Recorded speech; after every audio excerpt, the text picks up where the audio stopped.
मैं डॉक्टर राकेश, मैं इसलिए आपसे इस बात को कर रहा हूं, और मैं क्योंकि अनिल सिन्हा साहब के पास मैं थोड़ा लेट इसलिए जाना चाह रहा हूं कि अनिल सिन्हा साहब और हम लोग शायद उस आंदोलन में एक साथ ही रहते थे कि गैट नहीं हो डब्ल्यू, लग रहा है कि वो फिर से आंदोलन वापस आना चाहिए। उस पे हम सब लोग यहाँ डिवाइडेड हो जाएंगे अगर उस पे मुद्दा होने लगेगा, तो उस पे नहीं बात करेंगे। डॉक्टर राकेश, एक एक बहुत डिस्टर्बिंग चीज आज और देखी, आपने भी देखी होगी। एक तरफ भारत के एस जयशंकर साहब अमेरिका जाते हैं, वहां के एनएसए के सामने बहुत दलीलें पेश करते हैं, लेकिन उनका एनएसए आके यहाँ पे भारत में ही, जिसको कहते हैं ना, वो ये इंश्योर करता है कि आप ये मानिए कि आपकी तरफ से पन्नू के हत्याकांड में, जो हत्या की साजिश थी, आपकी सरकार इन्वॉल्व थी। बीच का रास्ता ये निकलता है कि हम कहेंगे कि हाँ हाँ हमारा अधिकारी तो था, लेकिन वो इंडिविजुअल उसमें वो कर रहा था, उसका वो नहीं था, और हमने उसको निकाल दिया है, और उसका क्रिमिनल बैकग्राउंड है। हमने ये भी बताया कि हमारा रॉ में शायद हम कुछ अग्निवीर टाइप लोगों को रखते हैं, जिनका कोई पास वो नहीं देखते हैं, जो हमारी प्रीमियम एजेंसी है, और उसमें हम क्रिमिनल बैकग्राउंड के लोगों को रखते हैं। ये हम एडमिट भी कर लिए पूरी दुनिया के सामने। वही पन्नू आज उनके शपथ ग्रहण समारोह में खालिस्तान जिंदाबाद के नारे लगाते हुए नजर आया। मैं उसको जानबूझ के नहीं लगा रहा हूं, वो सबके पास है। भारत के यहां से अभी तक तो मैंने किसी को नहीं देखा कि एस जयशंकर साहब या ये जो ट्वीट करके, मोदी जी अभी ट्रम्प जी का पूरा खत्म भी नहीं हुआ तो उससे पहले ट्वीट कर दिए थे, इस पे क्यों नहीं एक ट्वीट कर दे रहे हैं कि आपके यहां से ये खालिस्तान जिंदाबाद कैसे हुआ उस पन्नू के नाम का।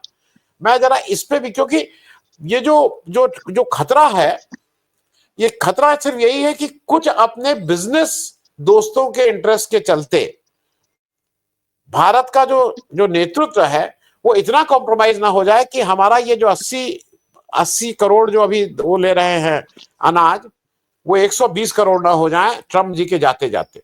इसकी पूरी संभावना मुझे दिख रही है, क्योंकि क्योंकि विषम स्थितियां हैं। डॉक्टर राकेश। धन्यवाद आनंद जी। सबसे पहले पन्नू की ही बात करेंगे। संयोग से मेरा वीडियो अभी डीवी लाइव पर लगा है इसी विषय में पूरा, तो काफी वायरल होना शुरू हो गया अभी आधा पौन घंटे। और जब पन्नू ने न्यूयॉर्क की जिला अदालत में केस किया था, जिसमें हमारे एनएसए के खिलाफ और रॉ के भूतपूर्व चीफ सामंत गोयल, CC1 जो बाद में विकास यादव के रूप में सामने आया, और निखिल गुप्ता, इन लोगों के खिलाफ समन जारी हुए थे, तब भी बहुत शुरुआती सबसे पहले वीडियो मैंने बनाया। ये बेहद चिंताजनक बात है कि हमारे देश के प्रधानमंत्री को जहां न्योता नहीं मिल रहा, वहां गुरपतवंत सिंह पन्नू उस लिबर्टी बॉल में खालिस्तान जिंदाबाद के नारे लगा रहा है, डिनर में जा रहा है दाढ़ी पर हाथ फेरते हुए। हमारे दर्शकों की जानकारी के लिए बहुत संक्षेप में, चूंकि बहुत महत्वपूर्ण विषय आनंद जी, और आपने जो चिंता जाहिर की है कि अब तक विदेश मंत्रालय या भारत सरकार ने कोई प्रतिक्रिया नहीं दी है, मैंने भी अपने वीडियो में यही कहा है कि यह चिंताजनक बात है। हम देश के साथ हैं, इसमें तो कोई प्रश्न हो ही नहीं सकता। पन्नू भारत का घोषित आतंकवादी, 2019 में UAPA लगाकर उसका जो संगठन है सिख फॉर जस्टिस, उसे बैन किया गया।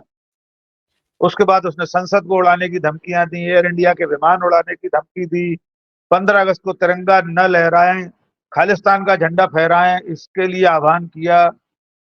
ये सारी चीजें की। 2020 में उसके खिलाफ फिर UAPA का केस रजिस्टर करके उसे मोस्ट वांटेड घोषित कर रखा है भारत सरकार।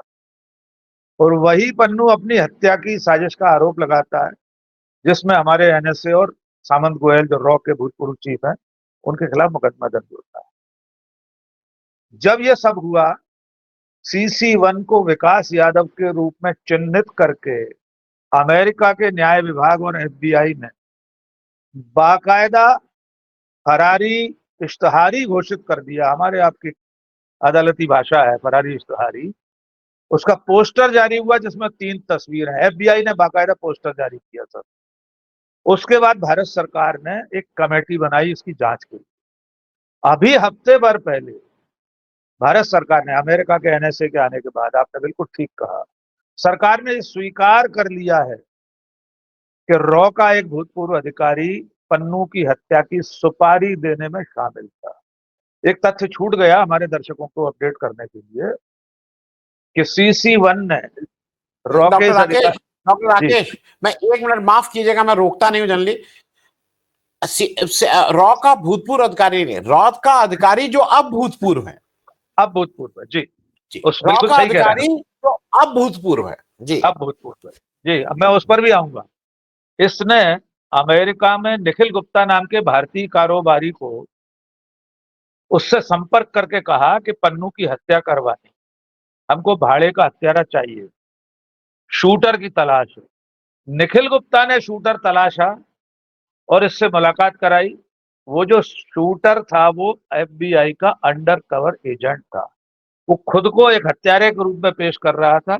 सारी बातचीत रिकॉर्ड करता रहा, वीडियो बनाता रहा, चैटिंग का रिकॉर्ड रखता रहा। फिर उसने अपने दफ्तर को, FBI को सारी जानकारी दे दी। निखिल गुप्ता फरार हो गया, उसको चेक रिपब्लिक से गिरफ्तार किया गया 2023 में। उसके बाद 2024 में अमेरिका की सरकार ने प्रत्यर्पण संधि के आधार पर निखिल गुप्ता को बुलाकर न्यूयॉर्क की जेल में ठूस दिया। उसके बाद पन्नू ने केस रजिस्टर कराया।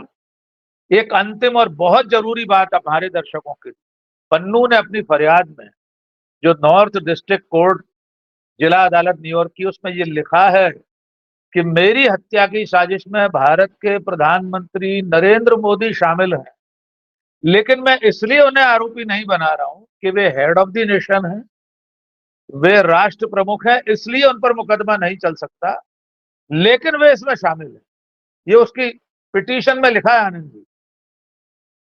तो इतने गंभीर खतरनाक आदमी का डोनाल्ड ट्रंप के लिबर्टी बॉल में शामिल होना, वहां डिनर में जाना, खालिस्तान जिंदाबाद के नारे लगाना, जहां हमारे विदेश मंत्री मौजूद थे। विदेश मंत्री कैसे गए वो अलग विषय है, लेकिन हमारे प्रधानमंत्री को नहीं बुलाया गया, ये हम सब के लिए खेद का विषय है। हमें सचमुच दुख है कि दुनिया के सबसे बड़े, सबसे महान प्रधानमंत्री और हमारे जैसे विश्व गुरु को अमेरिका में नहीं बुलाया गया। अब इस पर विदेश मंत्रालय और भारत सरकार के बयान की प्रतीक्षा करें। अब आते हैं डोनाल्ड ट्रंप के पिछले 48 घंटे में जो कुछ क्रियाकलाप उन्होंने किया। बहुत महत्वपूर्ण विषय आपने उठाया कि जो बिशप महोदया हैं वहां की, उन्होंने आमने सामने आंखों में आंखें डालकर उनसे अपील की, उनसे याचना की कि ये जो आपने जेंडर 2 रखे हैं बाकी खत्म कर दिए हैं, ये प्रकृति के साथ अन्याय है। ये जेंडर अलग अलग किसी मनुष्य ने नहीं बनाए, किसी सरकार ने नहीं बनाए। जो थर्ड जेंडर है, मैं तो अक्सर कहता हूं, आज भी कहना चाहता हूं, मान लीजिए इस दुनिया में तीसरे जेंडर के लोग ज्यादा होते तो क्या होता? वे तय करते हैं कि आप स्त्री हैं या पुरुष हैं, फिर क्या होता? तो इस तरह की जो पाबंदी लगाई है ट्रंप ने, LGBT अमेरिका में बहुत बड़ा समलैंगिकों का समुदाय, थर्ड जेंडर है, आप उनको समाज से विलग नहीं कर सकते, उनको नागरिक ही नहीं मानेंगे। इसका अर्थ तो ये हुआ। तो एक तो उनके लिए न्याय की गुहार लगाई बिशप ने। दूसरे, उन्होंने जो कहा अवैध प्रवासियों को लेकर आपातकाल लगा दिया उसी रात में मैक्सिको की सीमा पर। ट्रंप ने जन्मना नागरिकता से इनकार कर दिया। उन्होंने कहा कि ये जितने प्रवासी हैं सब अपराधी नहीं हैं। और एक आखिरी वाक्य उन्होंने बहुत अच्छा बोला कि एक तरह से हम सब घुसपैठिए हैं। अमेरिका में भी मूल निवासी कितने हैं और कहाँ हैं, बाकी कितने घुसपैठिए हैं। ऐसे तो भारत में भी अगर हम अतीत में जाएंगे तो शक कुषाणों से लेकर कौन कौन घुसपैठिया इस आर्यावर्त में, कौन बाहर से आया, कौन मूल निवासी जंगलों में चले गए आदिवासी बनकर। ये लंबी बहस का मुद्दा है, लेकिन यह अमेरिका में संभव है कि राष्ट्रपति के सामने यह अपील की जा सके। भारत पर जो प्रभाव होने वाले हैं, जो हमारा आज का व्यापक विषय है, उसमें सबसे पहली बात तो होगी 7.5 लाख भारतीयों पर तलवार लटक गई है। 18,000 को तो कल ही चिन्हित कर लिया है डोनाल्ड ट्रंप के प्रशासन ने। ये लोग जब भारत वापस भेजे जाएंगे, डिपोर्ट किए जाएंगे पानी के जहाज या हवाई जहाज में बिठाकर, तब क्या होगा? ऐसे कई विषय होंगे, खासतौर से ब्रिक्स के देशों पर जो 100% टैरिफ लगाने की बात कही है डोनाल्ड ट्रंप ने। ये सारी नीतियां हमारे लिए भी भारी पड़ने वाली है। हम भी ब्रिक्स के सदस्य हैं।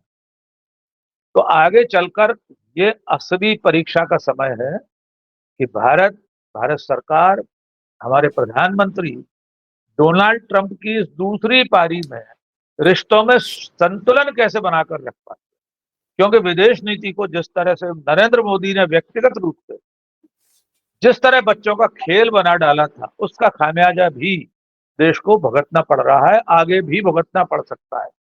तो अब जरूरत इस बात की है, जरा परिपक्वता से सोच समझकर इसको अपने संघीय स्टाइल में आईटी सेल और व्हाट्सएप विश्वविद्यालय के ज्ञान से विदेश नीति नहीं चलेगी। अमेरिका के साथ रिश्ता कोई अमित मालवीय तय नहीं करेगा, ये विदेश मंत्रालय के जिम्मेदार अधिकारी और प्रधानमंत्री को बैठकर तय करना पड़ेगा। अभी थोड़ी जल्दबाजी होगी ये कहना कि हम अमेरिका से कितना निभा पाएंगे, कैसे निभा पाएंगे।